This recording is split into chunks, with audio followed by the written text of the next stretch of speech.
Hello, my name is Ray Wilson, and my primary objective in pursuing a master's degree in social work stemmed from my experience working as a social service manager in the child welfare system for the last 12 years. In my current position as a social service manager, I perform a variety of tasks from making home visits to families of emotionally disturbed and neglected children.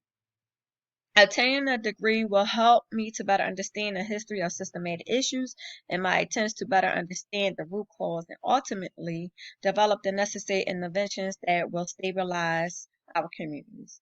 It is my short term goal to further my career by obtaining a graduate degree and ultimately becoming an administrator or manager in the child welfare profession. My long-term goal is to find a solution to the problem and gain more knowledge and insight as to the cycle of abuse that continues to evolve in the world. At this point in my professional career, I recognize that there is a need for more children and youth service workers. I'm aware of the gaps in the system and believe I possess the knowledge, skills, and abilities to function at an administrative level while still advocating for the disenfranchised franchise of our communities. The one thing that I have always known is that I have a passion for helping others in need.